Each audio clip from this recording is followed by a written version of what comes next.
When Army Captain Meaghan Mobbs was deployed to Afghanistan, she comforted herself by thinking of her father, a highly decorated career officer who had witnessed intense combat in Vietnam. "He saw catastrophic injuries and loss of life," said Meaghan, "but it didn't change who he was.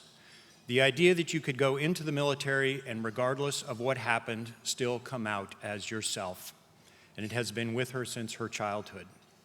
That knowledge, along with the preparation she received at the U.S. Military Academy at West Point, gave Meaghan the confidence and courage to effectively command an aerial delivery detachment that delivered food, water, and ammunition to fighters in remote regions. But Meaghan also recalled the difficulties her father faced transitioning back to civilian life after retiring from the military. She realized that memories of combat are not the only threats to a veteran's psychological health. Even when a person can handle what happens over there, what happens back here can present so many different and often unforeseen challenges. So after leaving West Point, Meaghan began searching for a place to conduct research on the transition stress that veterans face in re-entering civilian life. That's when she found the Teachers College Resilience Center for Veterans and Families. The center, supported by TC donors David and Maureen O'Connor, and David was here briefly earlier, I hope some of you got to meet him. The center was created precisely to confront the same issues that Meaghan sought to better understand. Meaghan has been working closely with clinical psychology doctoral student, working as a clinical psychology doctoral student, and with the center's director, George Bonanno, a world-renowned authority on recovering from grief, loss, and trauma. Their paper, Beyond War and PTSD, The Crucial Role of Transitional Stress in the Lives of Military Veterans, which appeared earlier this year in Clinical Psychology Review, is a powerful call for a paradigm shift in the way we look at war trauma. As the first recipient of the Resilience Center's David and Maureen O'Connor Endowed Scholarship, Meaghan has begun a 3-year study that will follow 600 active duty soldiers return to civilian life. Her blog, The Debrief, Tackling Modern Day Veterans Challenges, appears on the website of Psychology Today. And this past spring, Meaghan had the highly prestigious honor of becoming one of only 6 non-congressional appointees to West Point's Board of Visitors. Meaghan Mobbs has a lot to teach all of us about veterans, and as she wrote in her Psychology Today blog, what you think about veterans is probably wrong. Please join me in welcoming TC doctoral student Meaghan Mobbs. Thank you, Mr. Rickert, for that kind introduction. It is such a privilege to be here today with President Furman, trustees, faculty, alums, Grace Dodge members, and my fellow students. I wish David and Maureen O'Connor could be here as well to share in this honor. I grew up in a family who deeply believes in service to our country. And for us, that service meant service in uniform. Not just any uniform, but the uniform of our nation's military. My father served for 36 years and is a highly decorated war hero.